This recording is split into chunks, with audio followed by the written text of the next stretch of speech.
where do we derive our value from? Because especially for us men, take our work away, give us an illness that's going to put us in bed for 6 months, and that'll kill us faster than any grunt work that we have to do showing up with a shovel somewhere. Because so much of our identity is tied to the thing that we do.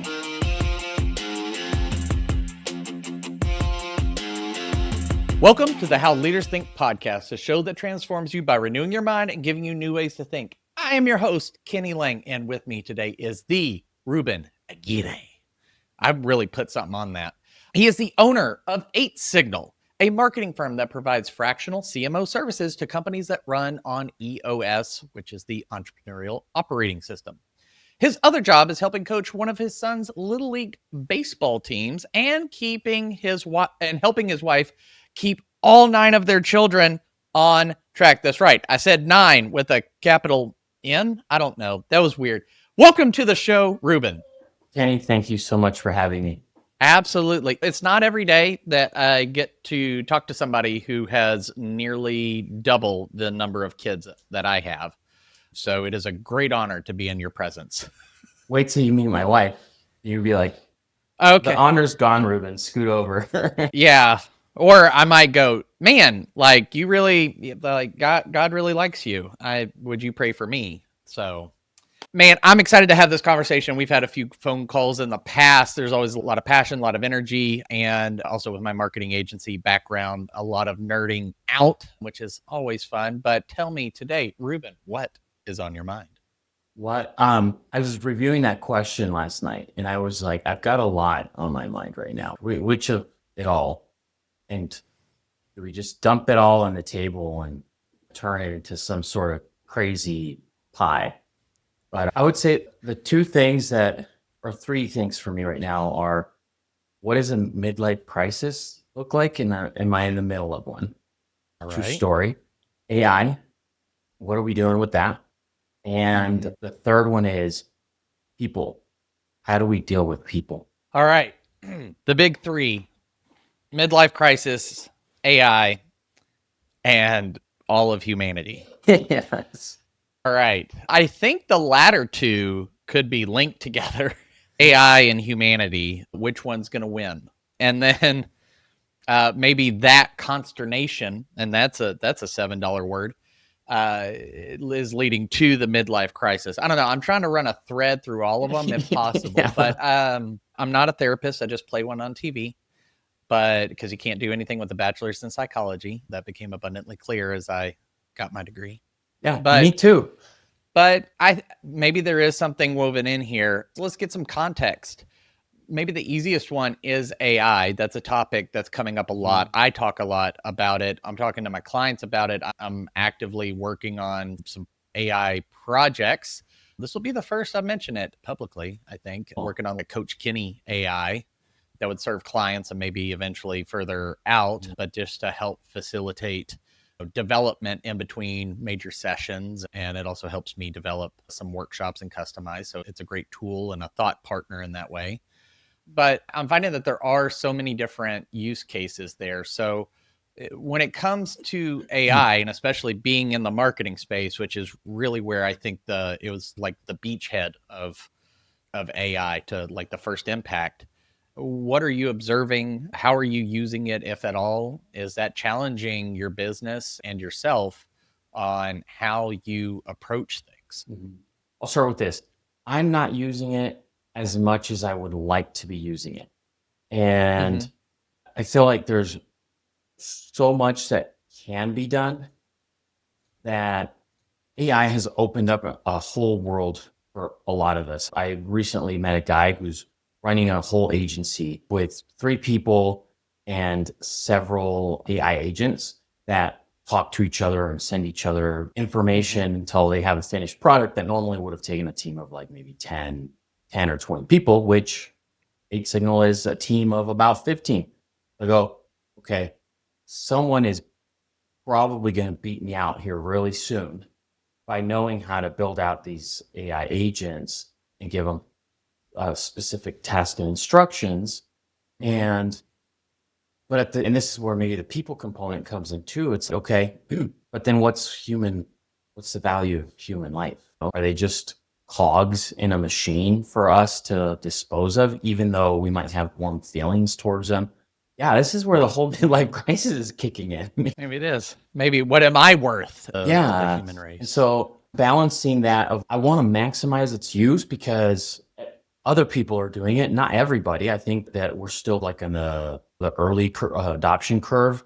I don't think it's being Okay. fully adopted. Once it's in cars and in our toasters and on our refrigerators, it's really gonna change a lot of things. And I think there's gonna be a lot of people who haven't prepared, aren't ready for it, and whose livelihood is gonna be at risk because they haven't taking the time to really understand it and adopt it. But then there's the flip side of it too, where it's okay, what are the implications? And I know that in your former life you were a pastor, and so there's a spiritual component to it as well, and all the crazy conspiracy theories that are only crazy and conspiracy until you see them play out in action. Of this, some sort of like modern version of a Ouija board or something. And Yeah. what is it that we're channeling through? So all these questions are just running through my mind, and I'm like, I understand why business owners in their 60s are like, I'm done with all this stuff. I don't want to learn it anymore. I'm 15 years Yeah. away from that. And I'm already thinking, how much more is there for us to have to keep up with?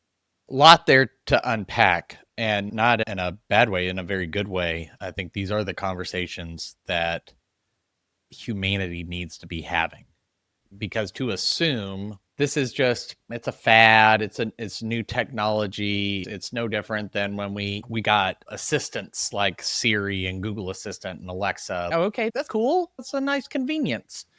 I maintain that this is a fundamental shift in the way in which we work and also live. It is on the same scale as the internet becoming just democratized to where everybody had it in their homes and then just on their phones. The printing press like democratized information so that everybody could read it, not just the super elite. And we look back at those things. I've been thinking about this, and I know this is you're the guest, I'm not, but I have been thinking about it in these terms. Is we look back at those events and now we can study them in history and we learn about them in school or in universities, and we could do the History Channel, whatever else. And we go, oh, wow, just that happened on this day and in this time and for these years. And it just seems like, oh, yeah. And it's so crystallizing. But we're in the middle of it. Like those people were in the middle of it. Did they realize that a fundamental shift in civilization was happening at the moment? Was that widely known, or was it just a few that really saw it? And it wasn't until years later. Hindsight's 2020. I will bring it back with some humor. Is that there is it's a phenomenal quote. It's funny, but it cuts you deep. Andy Bernard on The Office, during one of his little interviews, he goes, "I wish you knew you were in the good old days when you were still in the good old days. You don't know you're in the good old days when they're happening." Yeah.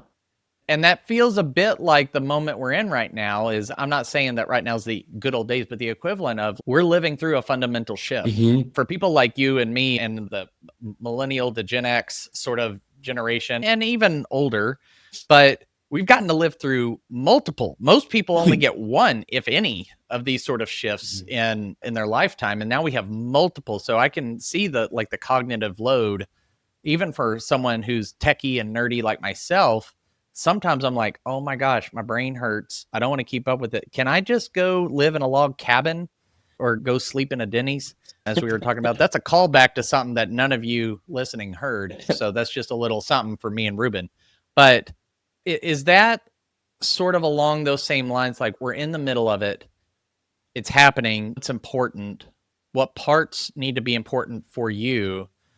And then I might even challenge you, because I'm going to keep layering questions, and that's a bad interviewer technique. So shame on me. My AI will chastise me later. But I also think, as a fellow father of multiple children, and I know just how intentional you are about how you and your wife are raising your children and letting your faith guide that, and just being principled and those sort of things, is what does this mean our children are going to step into when they're no longer under our roofs. And that's something I think about as well. Are those some of the thoughts that you're wrestling with, and maybe you don't have clarity, but at least like where do you feel like you're coming out or getting any clear view of how you would like to move forward and honor humanity, lean into the tools that are now available to help provide for your family, but also teaching your family maybe how to cope, live, thrive in a world that's changing so very fast? Yeah. That's a lot. So answer whatever you want. Yeah. So I'm just gonna comment on the Andy Bernard quote.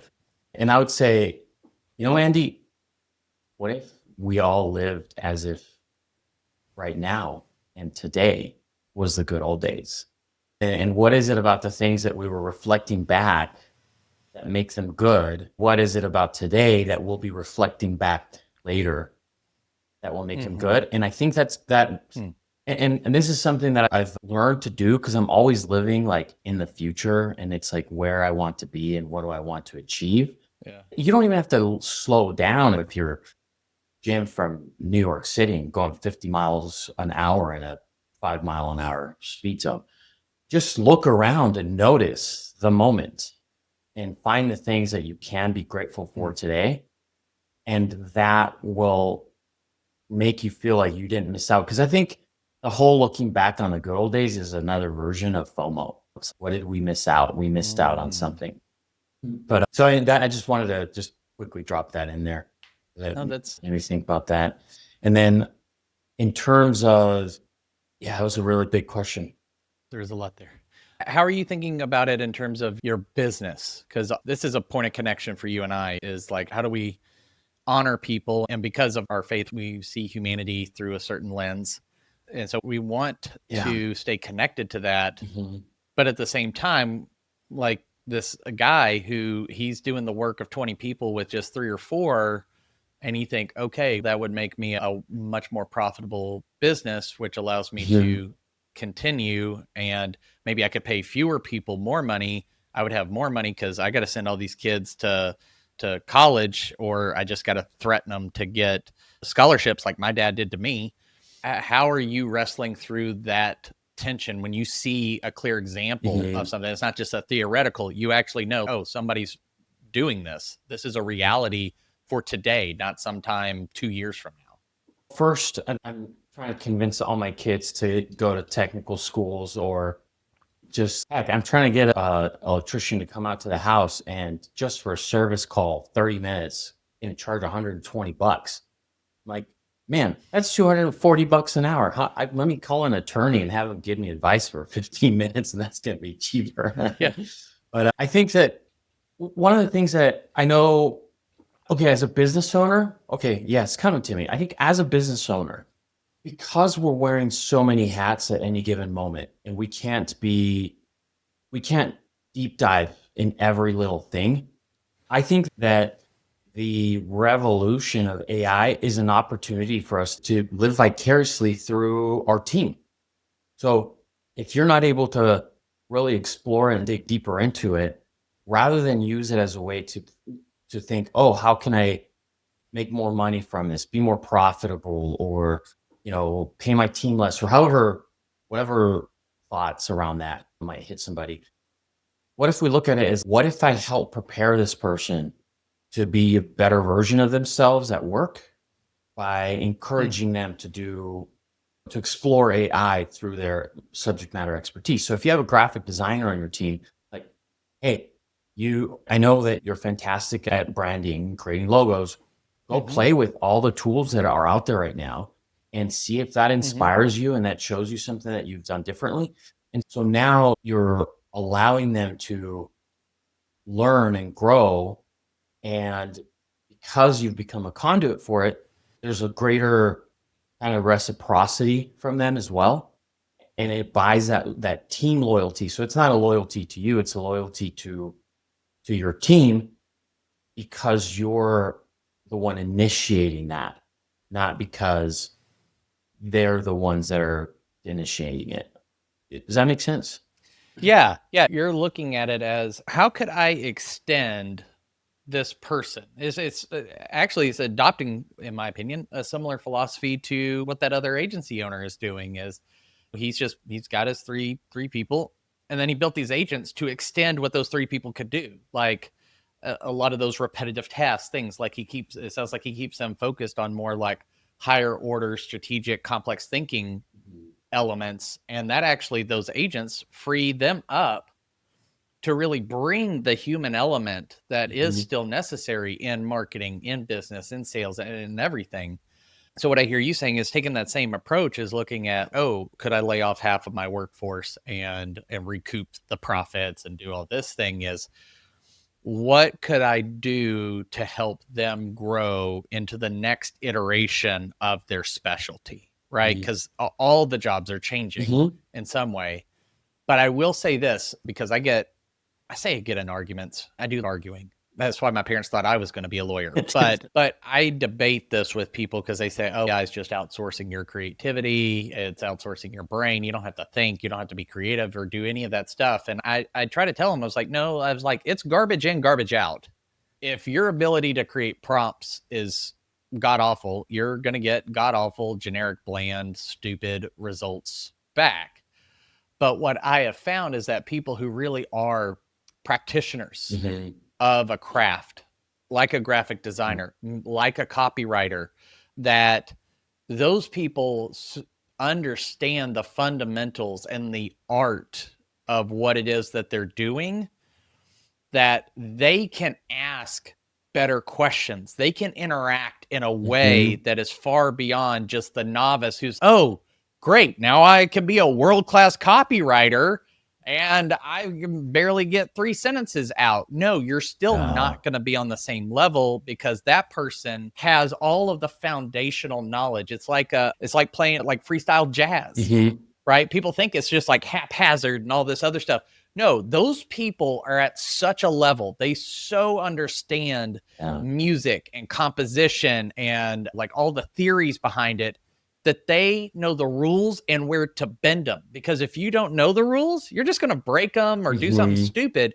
But if you really intimately know them, you can bend them, you can shape them, you can do new things with them that advance your craft, your industry, your whatever. And that's what I hear you saying, which is, you can hear, I'm passionate about it because I'm excited about that. Because even though I'm not in the land of agencies, I still have clients and have worked with people in agency world. I love the creative space that is in, and I have friends there, and I want to see them thrive the way you're describing it. Yeah, and there's thinking back to several months ago, I was watching this video on a couple of guys building a full song, like using AI. Wow. And it was the first time I've seen it. So I'm like, oh my gosh, anybody could do this now. But then I'm looking at these guys and they've got 6 keyboards in this room and there's all this soundproofing everywhere. And they've got a wall with guitars and then you hear them talking to each other and they're talking about like music theory and different types of tonalities and all this stuff. And I'm like, you know what?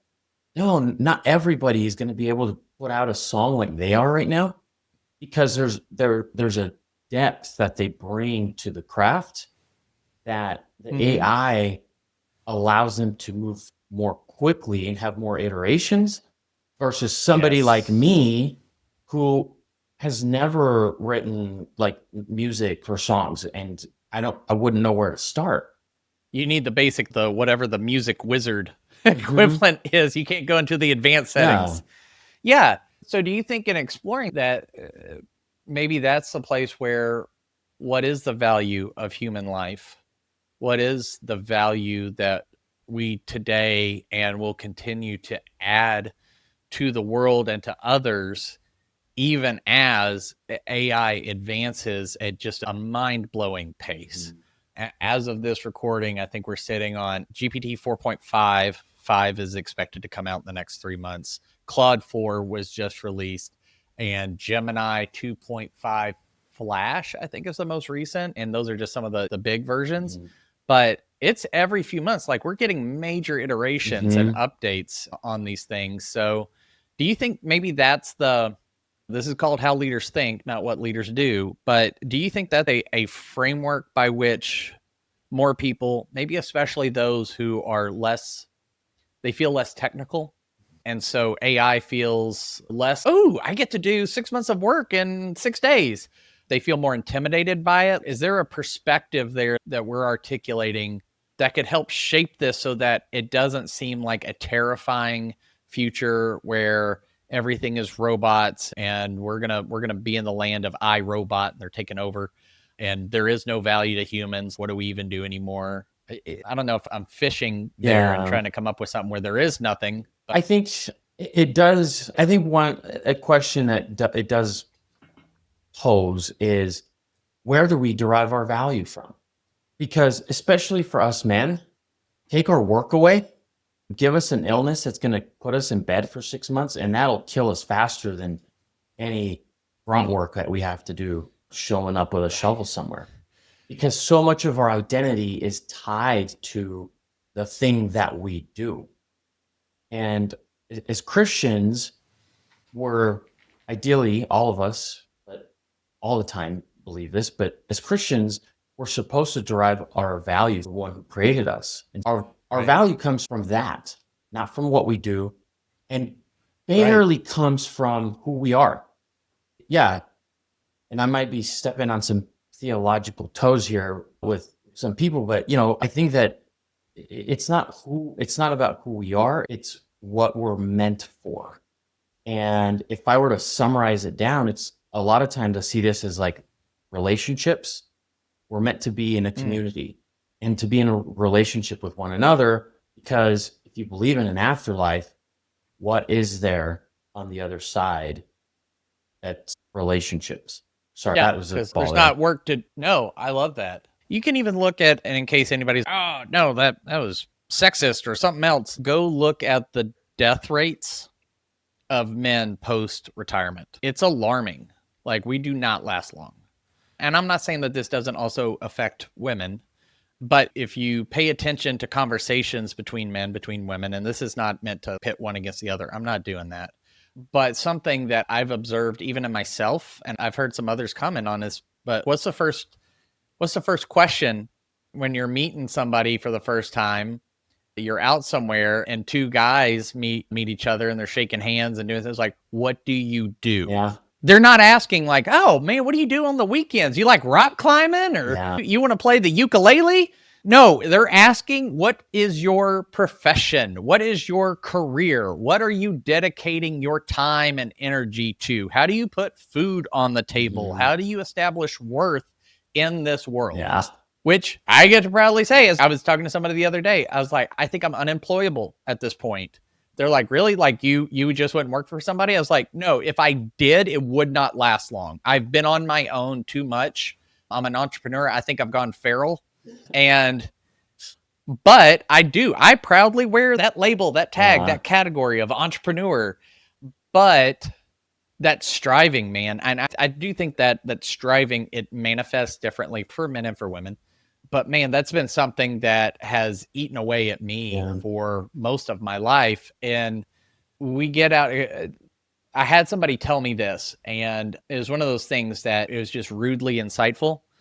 And it sounds stupid when you hear it because of how simple it is. But he just said, hey, Kenny, just remember, you're a human being, not a human doing. Yeah. And I was like, huh.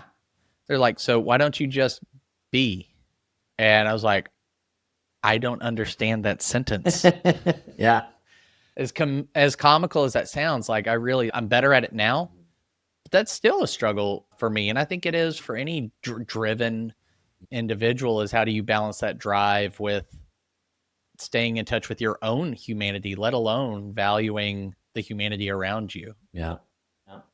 And there's something I want to circle back to that you mentioned about just that, because I did make the comment about, as men, we're more prone to this, remove our work. But I guess if we're sexist, it's because nature is sexist. That's one way to look at it. And because I even see this when you think of, and we're all wired differently. And so there's going to be exceptions, but more often than not, we're less of the exception than what we think of ourselves to be. We're special, just like everyone else. For example, it's a common phrase to say women are nurturers and they want to be moms and they want to take care of things. There's women out there in the workforce who love working and they love what they do and they find it difficult to find joy in just taking care of little ones. And it's not a good thing or a bad thing. It just is. However, and I'm going to use, because we were talking about the acquisition.com workshop that I was recently at, I'm going to use Layla as an example. There's always expressions of that nature in us in what we do. Is when you look at her content on YouTube and when you get to talk to her in person, you're like, shit, she cares. Sorry, bleep. She cares. She cares deeply for people. And even though she comes across like hard charging, she's very nurturing towards her team and towards the people around her. And so whether she ever wants to be a mom or not, or whether she thinks she'll find joy in that, that instinct of hers is manifesting in the contribution that she's making to her own team and to people like us who get to listen to her on YouTube. So we can't, when we deny that and we fight against it, we're draining our energy in a very inefficient manner versus taking it like fighting the wind versus just leveraging it to get somewhere faster. It's like you can bemoan the wind where you could adjust the sails, right? And I'm glad you commented on that because I really have been struck by how Layla carries herself and her content and what she shares. Because you got to do this and did this and this, but it is really cool to hear how her and Alex talk about each other together and separately. But Alex will mention so many different times about how Layla he has such admiration for her insight on people and how to bring out the best in them and how to take care of them and engender loyalty but also hold a high standard of performance. And so he's not threatened by that. He embraces it, leans into it, leverages it, and consults with her. And she's running a lot of those things. I've seen some of they did behind the scenes. I think it was the Hermoses that they were doing. And they showed like one of their team pieces. Alex is up talking about, here's strategy, here's the things we're doing. And Layla said, and as part of this, I want to talk about who you are as people. And instead of just being like, oh yeah, they're just churning through people, whatever, to make they're going to get to $1 billion and step on everybody along the way. It really was like, no, we value you and we want to train you and we want to help you reach your goals. And so I think it's a real encouragement of those instincts can be expressed in a multitude of ways. And it doesn't mean that they're, like you said, it doesn't mean good or bad, just is. Right. But I think in order to honor that in other people, you first have to honor that within yourself, which I think is something that they really do a great job of. And because I know especially over the last decade, going through some really tough moments, and I was the striver. I was trying to be plucky and energetic and smart and know it all and do things and achieve things no one else was doing and making it blah, blah, blah, blah, blah. Look at all my gold stars. And when I got knocked on my ass a few times, and I really had to sit in that and process, and there were no quick or easy answers. There was no achievement to be made. I moved slower. The founding pastor of our church, and I've been there for 18 years, but he took me to lunch. He was just checking on me because he knew how tough things had been. And he said, hey, like doing all the normal, how are you doing? What can I pray for? Blah, blah, blah. And then he goes, for probably the first time since I've known you, you actually seem comfortable in your own skin. And I was like, you know what? I think probably for the first time in my 30 years or so of life, I think I am. Now, does that mean I don't yo-yo still? I'm 37 and almost a half. I should have a half birthday party in a couple days, but I'll see if my wife will go for that or if she'll just roll her eyes, but I'll let the audience guess which one. But anyways, I think it is that comfort in your skin, knowing who you are, what you're called to from a position of faith of whose you are, because that's where the identity comes from in our belief system in the Christian faith. I firmly believe that if you don't truly understand your own identity, if you don't get that right, everything else has a much lower chance of success. Mm-hmm. And even if you achieve what appears to be external success, it may be someone else's success, which gets back to what you said that I really loved, which is, how have I defined success for myself and not just taken on the burden of someone else's definition? Yeah. And if you're, that's really insightful. And if you're running on somebody, like if you're running on a broken operating system, it doesn't matter how powerful the apps are that you run on it. They're never going to be, or if you're meant to be a Linux, but you're running on Windows, you're never going to be happy. I don't think anybody was meant to run on Windows, just so we're clear. I was going to say a mic drop, but this is on a boom arm, so that's a mic lowering moment. Yeah, we'll just do the sound effect. I just probably ticked off my editor because I lowered the mic away from my mouth. Sorry, Lincoln. But I think maybe that's the thread that ties those three things that you were mentioning at the beginning together, of humanity, AI, midlife, mid-business, crisis, whatever it might be, is where's that identity rooted?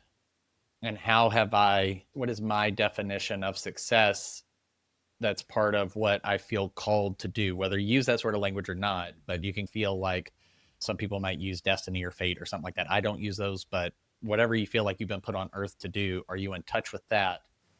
And is it uniquely yours? Mm-hmm.